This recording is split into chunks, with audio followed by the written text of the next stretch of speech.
Desert Oracle Radio, the voice of the desert.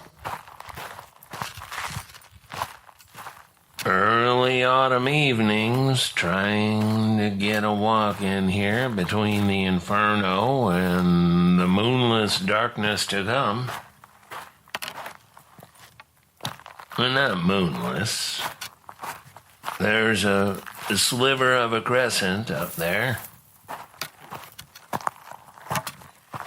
Still too hot out. And the last half hour of daylight. At least up here in the high desert, once the sun goes down, the temperature usually goes down with it. Nature's miracle, God's own gift to the people of the arid lands.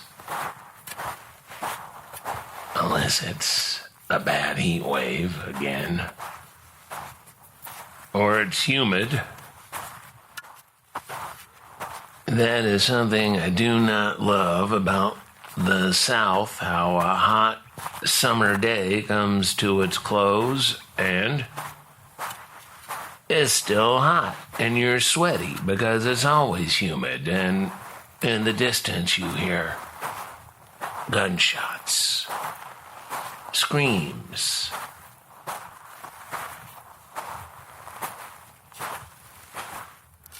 I saw somewhere a picture of Lana Del Rey and her new husband sitting outside a takeout joint in New Orleans, just sitting on the ground like winos, hitting the vape, etc. And I thought, that's about all anybody's good for when it's hot at night. Hot and humid.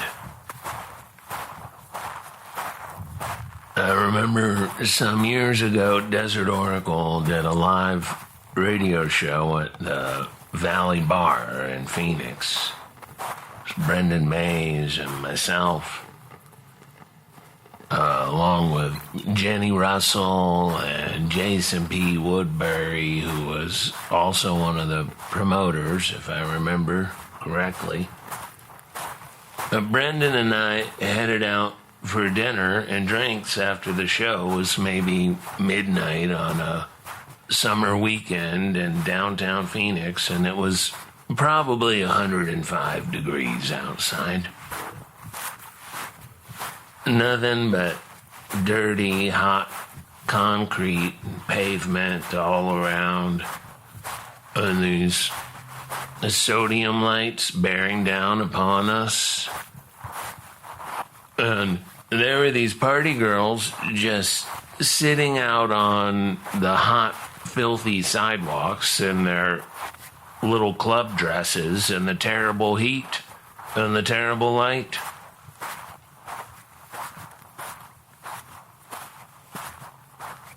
It was like being in a off-world gas colony on the weekend.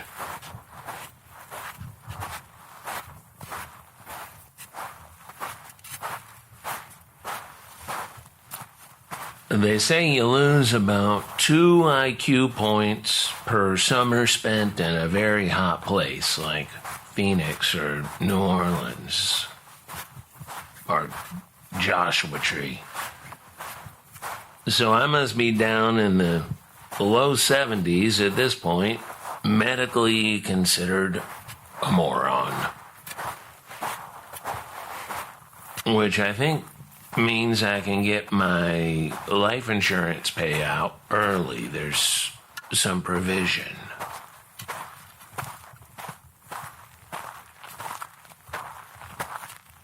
False autumn, false fall fakes you out, and then it's all hot and nasty again. Just like I always promise. Just as promised. Well, as the surveillance device in your hand reminds you all day long, all night long, all the time, it could be worse. It could always be worse. You could be in Tampa Bay, Western North Carolina, Lebanon. But at least up here in the high desert, after 10 p.m. or so, I open the windows halfway, get some fresh air if the wildfire smoke isn't blowing in this direction. Get the last of the summer stragglers inside, too, for their dances of death. Strange omens. I walked up to my desk the other night and I looked down to see a beetle attacking a centipede right there at my feet where I stand. Now, I haven't sat at a desk for a dozen years now, maybe longer. Sitting around all the time will kill you quicker than a lifetime of proud debauchery, experts say. What is the meaning of the scarab and centipede wrestling before me, the centipede twisted and wounded? I probably stepped on it and tracked it over to the typing pulpit. Somebody told me last week, hey, good rant on the desert solar situation, and I said, that's not ranting, that's preaching. Not the same. Preaching is to a purpose. It is, at best, a path presented. This is the way, in this direction. You lose your way, come take my hand.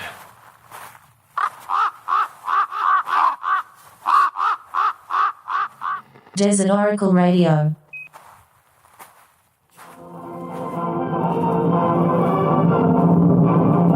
This is for you out there, every one of you, pilots and crew members alike.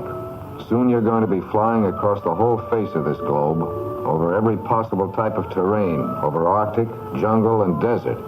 So get this straight. Any land you fly over, you may someday have to walk over. And in most cases, the walking isn't too good.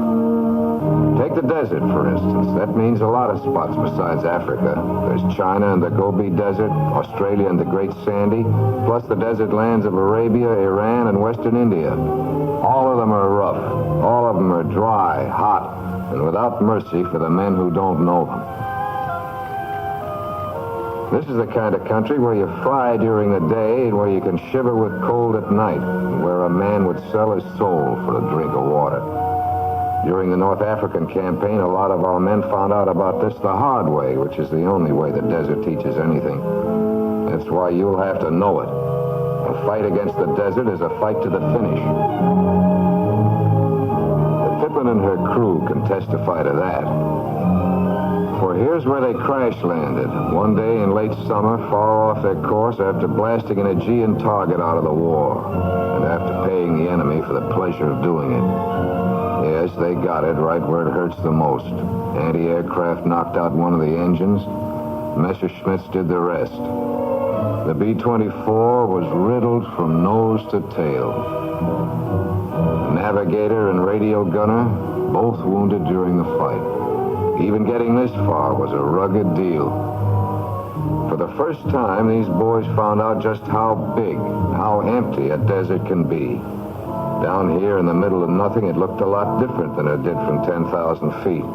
Yeah, a lot different. Within an hour after they'd crawled out of their ship and got busy, they had a pretty fair idea of the spot they were in. No matter how they tried to ignore it, no matter how they tried to laugh it off. Say, anybody feel warm? Warm? Are you kidding? It's not the heat. It's the humidity. Turn me over when I'm brown on one side, will you, Joe? Quit thinking about it. It'll make you thirstier. And a lot of good that'll do. 5 gallons of water shot through hell. Look, ham stitching. That Messerschmitt pilot must have been a tailor back in Berlin. Have them drop us a case of cold Coke right away, will you? That's a hell of a joke. Quiet, you guys. Things are tough enough as it is. Besides, who ever thought we'd end up this way? Well, what are we laying around for? We're off course? Listen, a man walking out there on the desert has about as much chance of being spotted from the air as he has of finding sand dune. I don't want anybody. If you do, you're a cinch for heat stroke. The water we've got, keep our heads in the waters.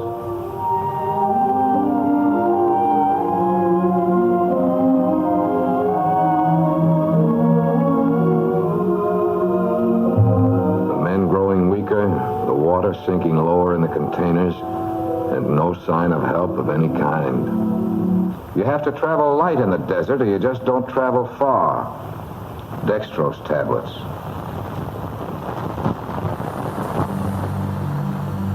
Cut off the excess harness. It proves the point, all right. Can make the difference between the money and plenty of tact and diplomacy. Always a must with natives, desert, jungle, or anywhere else.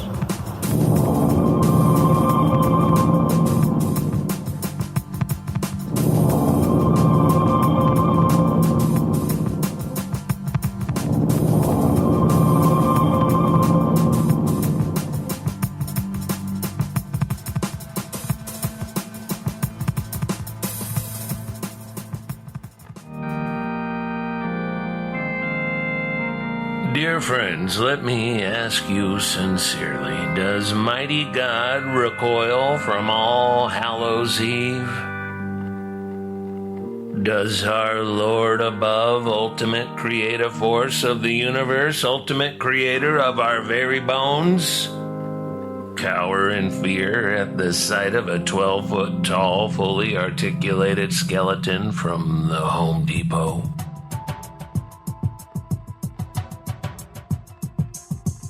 Now, correct me if I'm wrong, but I believe the Gospels say that Jesus of Galilee rose from the dead after spending Easter weekend in the depths of hell itself. So I must challenge your very faith if you believe our Lord, who conquered loathsome and inevitable death, worries about teenagers sneaking around the cemetery on Halloween night, is bothered by their younger siblings shuffling around the neighborhood in the holiday guise of goblins and ghosts, collecting apples and candy. Halloween, All Hallows Eve, Samhain, whatever you like to call it, well, that's one of the most beautiful evenings of the year. Generally the finest weather with the most glorious colors, from the changing leaves to the special quality of the autumn sunset. Be not afeard of our yearly remembrance of the dead, of our beloved and maybe not so beloved relations and ancestors. Know death as an old friend who always eventually comes around for you and everyone else.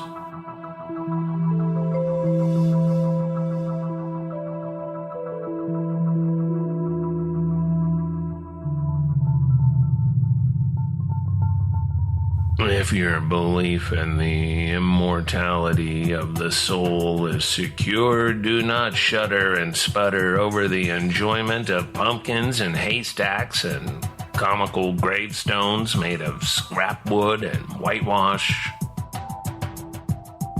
I was thinking about how in Brittany, northwest France, if you've forgotten your geography or if you never learned it to start with, one of the most somber and beautiful annual traditions is the special dinner made for the dead.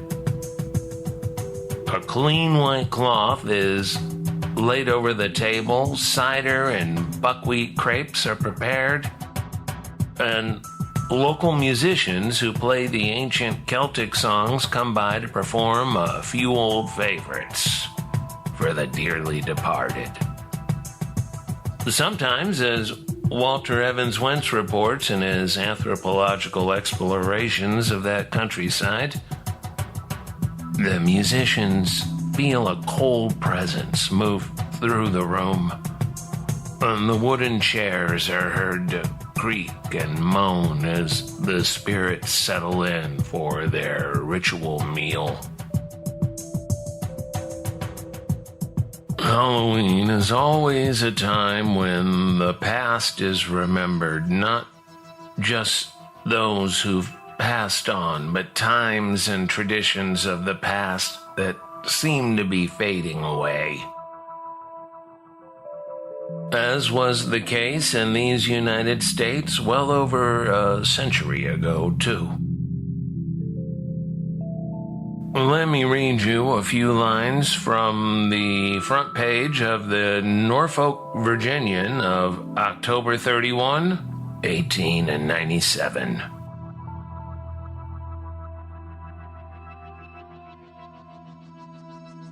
Today comes Halloween, with its legends and memories of long ago.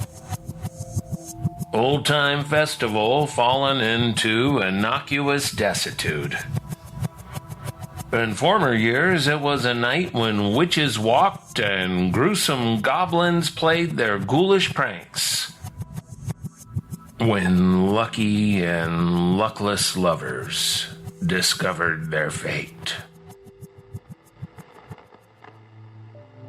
Halloween falls on today. Time was when the coming of this day was a great event. But like St. Valentine's Day, it has fallen into innocuous desuetude. In the olden times on Halloween, the masculine youth took to themselves strange and unwarrantable liberties with the property and even the lives of other people. On that night, farm gates mysteriously disappeared, public highways were fenced across with rails purloined from nearby fields. Black horses were painted white and vice versa. Cows were discovered on top of haystacks, munching contentedly away many feet above earth.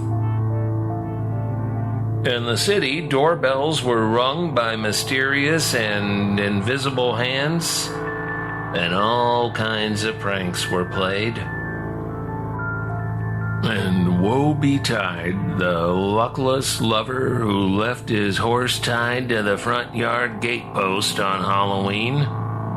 His rashness invited a walk home over the eternal hills.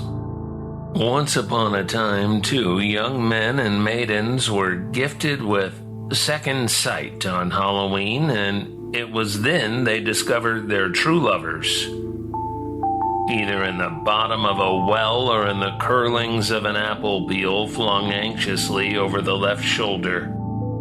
Nowadays, youth has just as hard a time finding its twin heart on Halloween as on any other day in the prosaic year. On Halloween long ago, the witches were supposed to walk and ghost prowled abroad to the despair of the superstitious and nervous. But in these times, the most eternal ghost that walks is your landlord. Writers of antiquity trace the festival even into the shades of the dusty Orient. Greeks, Romans, and Druids observed Halloween with peculiar solemnity.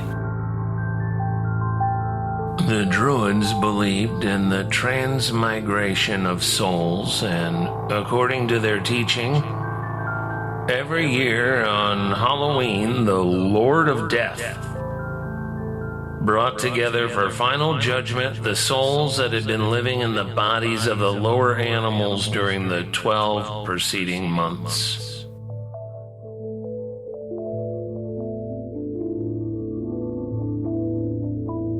But by offering sacrifice, magic charms, the living had it in their power to greatly lighten the punishment of wicked souls. It became the custom to make presents to the priests that these holy fathers might be induced to intercede on behalf of those unfortunates. Fat fatted calves and black sheep were the customary sacrifices. And long before the institution of All Souls' Day, the ancient Irish used to kneel on Samhain in front of lighted candles, beseeching the Dark Lord for the souls of their departed relatives. Among the Romans, there was a custom of lighting fires from the neighboring hills on Halloween, fire being an emblem of immortality, calculated to typify the ascent of the soul into heaven. Nuts and apples appear to be the favorite mediums for celebrating Halloween, though the lighted candle also plays its conspicuous part. While the apple seems to have no especial significance in regard to the festival, the pagan Saxons dedicated the day after Halloween to a goddess who presided over seeds and fruits. And ancient writers trace this custom far back to the east, where it was known as Day of the Apple Fruit. And one of the favorite drinks for Halloween is composed of roasted apples, ale, and sugar. And so the apple, used for purposes of divination and sport, is thoroughly appropriate to the season. The day after Samhain was observed was the Great Feast of the Autumn Sun, filled with strange and mystic rites. If you look into the folklore and fairy tales, you will find that in the days when princes and princesses were changed into wild beasts, the evening of October 31 was important, for it was then, for that one brief night, that they were permitted to assume their natural beastly form. If your lover proposes on Halloween, let him bind you by tying a blue ribbon onto your wedding ring finger. It is well in dressing for the evening to have somewhere about your person the requisite bit of ribbon, lest if you should receive a proposal and accept it, the ribbon might be lacking, the spell would be broken, and your lover would surely leave you within a 12-month. You must by no means retire before midnight on Halloween, but must be awake to listen for the sound of bells from the church steeples. That is when you perform the test. It is to descend into the cellar at midnight just as the bells are tolling. In one hand you carry a candle, and the other a looking glass. On the way down, the shadows throw their fantastic shapes into the glass to scare you. But you must walk on and on until you shall reach the cellar bottom. You grope your way on to the furthest corner, and there you stand looking into the depths of the glass. A shape will creep over it until it lies before you distinctly. This is the face of your future husband.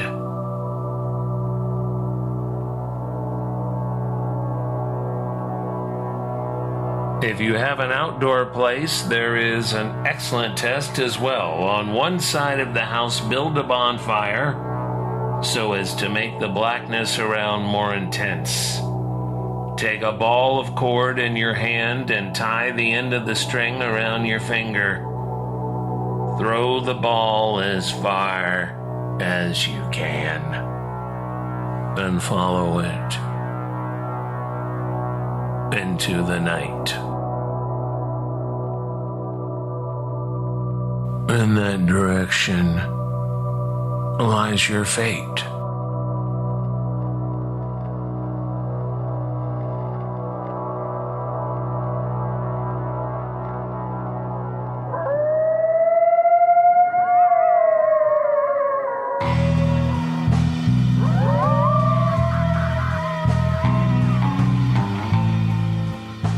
I'm so glad we've got another 3.5 weeks of October.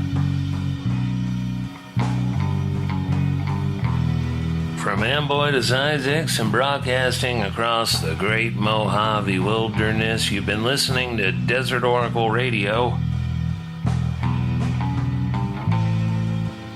On all those haunting soundscapes you heard were composed and performed by Red, Blue, Black, Silver. Go look him up on Bandcamp. Set up your Halloween playlist. This program comes to you from the Santa Minerva Radio Information Network. You can visit our website at desertoracle.com. 231 episodes, 10 seasons of this radio show. You can find them there. And if you really care, Halloween is the season of caring. You can join our supporters who keep this show alive at patreon.com/Desert Oracle. Last month I mentioned I was going to be passing through Santa Fe and some other New Mexico towns for a couple of days, and I drastically overestimated the extra time I'd have, which turned out to be none. Oh, and it turned out to be a fiesta and zozobra and all their various festivities, which I don't have on my calendar because I don't live there. So I never had the time to get it together, to put together a little get-together with some Desert Oracle friends. I apologize for that. I'll try to do a proper event in New Mexico sometime in the future, I suppose. The key to such things is I gotta name the place and the time, and whoever comes, well, that's my company for the evening. Maybe I'll manage it in New York. Week after next, who knows? But I'll be back with another episode of this radio show next week.